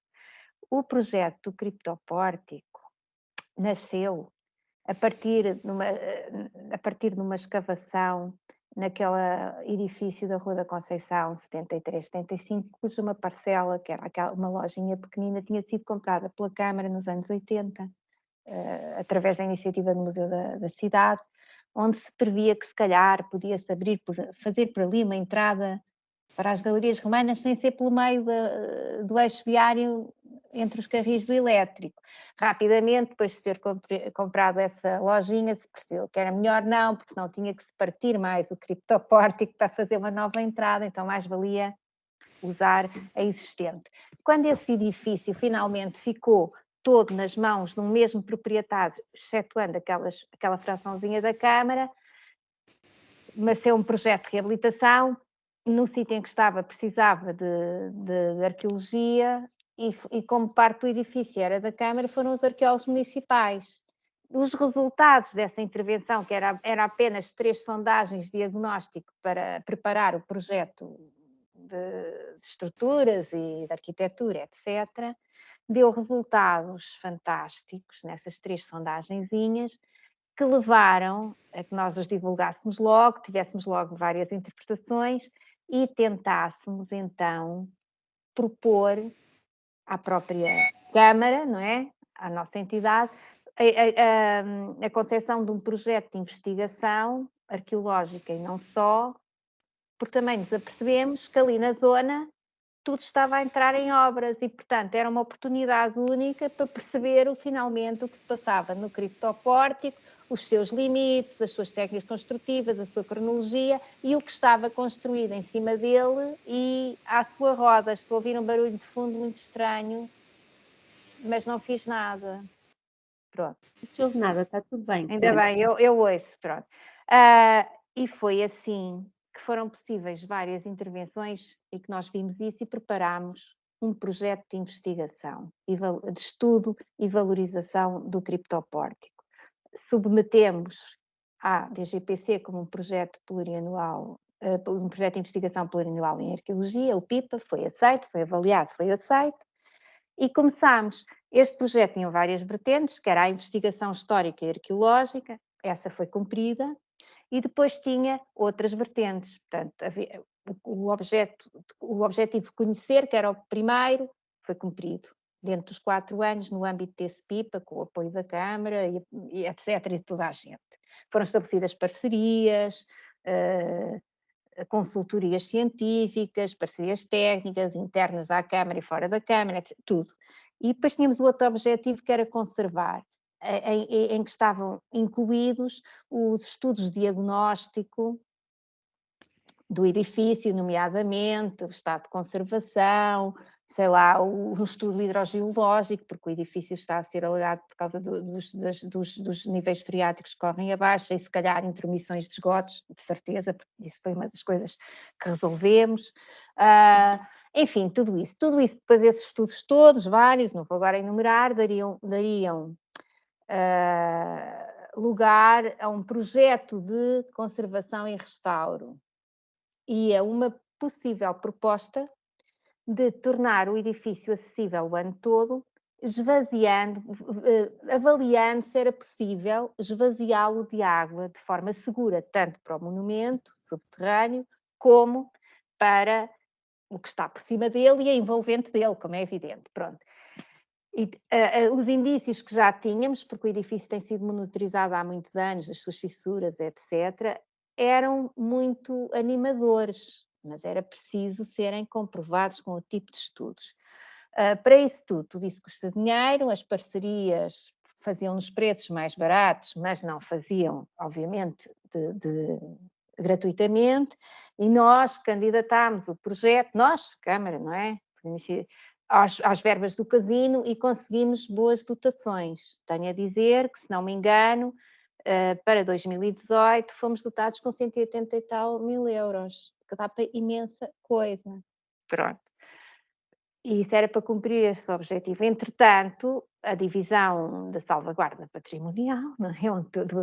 onde de que fazes parte, que está cheia de arquitetos competentes e interessados, eram grandes colaboradores, e antes disso, tentámos também, como intervimos gratuitamente com os nossos ordenados, numa obra privada no edifício da esquina da Rua da Prata com a Rua de São Julião, onde sabíamos que tinha sido construída uma cave no início do século XX, e que para isso só tinha encontrado parte do criptoporto desmontado, ou tinha desmontado, que é o mais provável, pelo menos, e achámos que nessa cave havia pessoas que eu conhecia já lá tinham ido, que tinha havido o resto não era um restaurante ou bar, e na cave era uma discoteca. Achámos que se picássemos a parede da cave, tínhamos grandes hipóteses de interceptar uma galeria ou duas, ou mais, empardadas. E se isso fosse e entre outras coisas. E se isso fosse possível, tínhamos encontrado um acesso seguro e inclusivo ao monumento, que permitia até, uma vez que tinha um nível de resto de chão e um nível da cave, um pequeno centro interpretativo do monumento, no espaço de recepção, etc. Foi difícil, mas conseguimos argumentar e convencer a Câmara a comprar a loja, o resto do chão.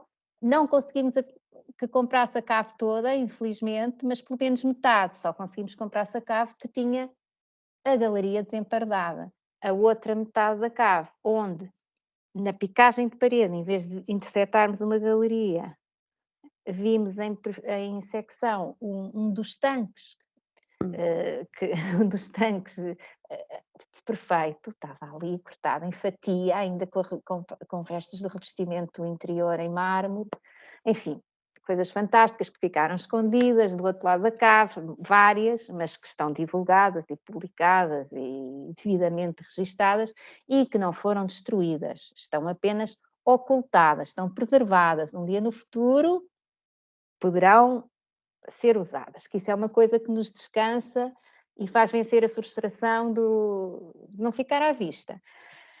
E pronto, e aí ficou mais um espaço expectante. É o espaço expectante das galerias visitáveis e é o espaço expectante que foi adquirido da Câmara, pela Câmara. Tudo isto, esta parte acabou por nos sair das mãos, porque é uma parte muito específica que já sai fora do âmbito da arqueologia, incluindo, por exemplo, a proposta, outro dos objetivos era classificar o monumento, embora ele esteja na área classificada da Baixa Pombalina. Achamos que o monumento por si merece uma classificação como monumento nacional, que lhe dá outros... Pronto. Isso também não sei como está. Já há fundamento suficiente para isso e informação suficiente para isso. Os estudos de diagnóstico acabaram por não ser feitos e nós não gastamos no projeto do CRLX nem um terço, creio eu, da verba que nos chegou a ser destinada. Nos anos seguintes a mesma coisa, sempre gastámos muito pouco, porque aquilo que custava mais dinheiro era a compra da loja e da cave, foram outros fundos, não teve nada a ver com essas dotações que o departamento recebe para o projeto. E as coisas mais caras, fizeram-se levantamentos digitais e etc., que foram pagos, etc., mas as coisas mais caras, são os estudos hidrogeológicos, etc., não chegaram a acontecer. Não consigo explicar muito bem porquê, que foi uma frustração. O projeto preliminar de arquitetura para a loja e para a própria cave foi realizado porque foi feito por colegas, os colegas arquitetos da divisão de salvaguarda. Tudo que sai da esfera da própria Câmara e que não foi gracioso. Ficou assim, mas não é uma coisa que me custa. Quer dizer que o projeto parou, basicamente. Eu não sei, Lourdes, desculpa. Laura, desculpa. Eu não sei se parou, eu espero que não. É que, entretanto, surge em 2019 o projeto Lisboa Romana, de divulgação, não é? De gestão e divulgação da informação arqueológica de época romana, não só da cidade de Lisboa, mas toda a área que ocuparia o antigo município romano de Lisboa. E o projeto de criptopórtico foi integrado nesse, o que para mim faz sentido. Mas essa integração ainda fez com que não sei, quase coincidiu com um emperramento. Eu espero que esteja a acontecer alguma coisa. Agora, eu também sei que quando o criptopórtico se tornasse esse equipamento mais acessível, o centro de acolhimento ou de interpretação fosse montado, já era uma responsabilidade do Museu de Lisboa, a EGEAC Museu de Lisboa, o que eu concordo plenamente, que é a função deles. E, portanto, também não sei, uma vez que agora que a EGEAC também já tem um departamento de planeamento ou de obras, e não sei, se tenho esperança, se da Câmara ou da Direção Municipal de Cultura não pode avançar para a questão da conservação e restauro, para a construção de construir e de fazer mesmo, ou cumprir o que é possível cumprir e realizar dentro da nossa proposta inicial, eu espero que pelo menos a EGEAC o faça, mas Ana, entretanto eu saí da Direção Municipal de Cultura e muito menos estou disponível para prestar informações, para colaborar com tudo, mas já muito mais me sai a questão das mãos. O Nuno Mota, meu companheiro da Câmara, que também estava no projeto, também entretanto saiu e estamos assim. Agora, Ana, faço só uma pergunta, quer dizer que a questão da água foi completamente ultrapassada e que hoje em dia já é possível, se for... não foi, não me devo ter exprimido bem. A questão da água não foi ultrapassada. Havia indícios de que era possível retirar, se não fosse totalmente a água, pô-la a um nível tão baixo, mas suficiente para manter o ambiente estável no interior do edifício, que permitisse na mesma que as pessoas entrassem todo o ano, nem que se tivesse que pôr no chão um estrado de grade para as pessoas passarem por cima. Agora, inundado aos Como está. níveis que tem estado e que variam muito com a altura do ano e com as marés do Tejo, etc., isso acho que tínhamos indícios, mas depois precisávamos de mais, nomeadamente o gabinete dos Appleton, de engenharia, precisava de mais informações para poder depois propor uma série de soluções. O mesmo se passa com as empresas de conservação e restauro.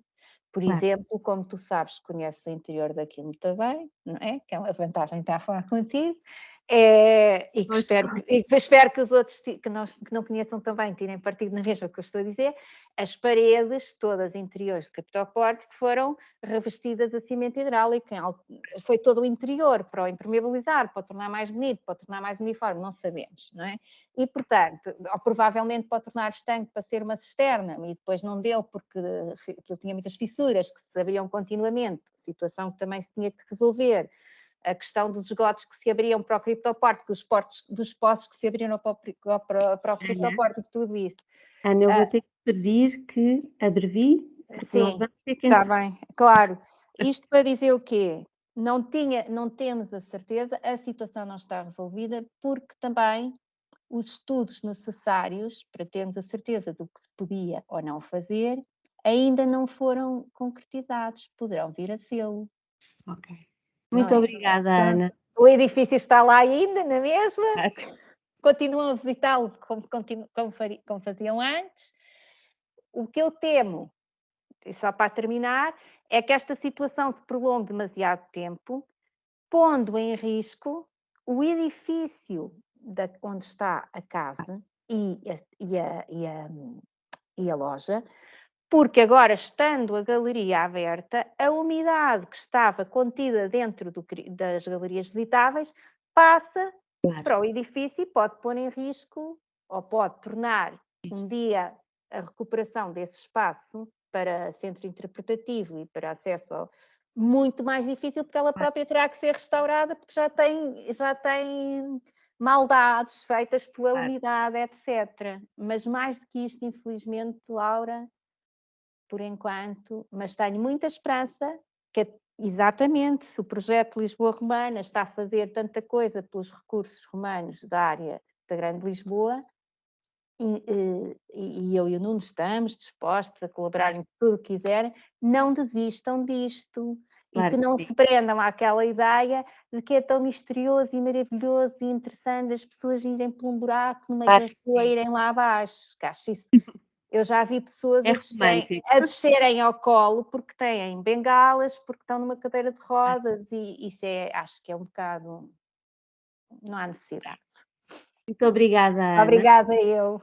Eu queria agradecer aos oradores e agradecer também a todos os que assistiram a estas brilhantes conferências e que nos vieram demonstrar uma vez mais que a cidade de Lisboa continua a ter coisas incríveis e que nós conseguimos, com mais ou menos esforço, reabilitar e mostrar tudo aquilo que temos e que muitas pessoas não conhecem. Muito obrigada. Obrigada, nós. Obrigado.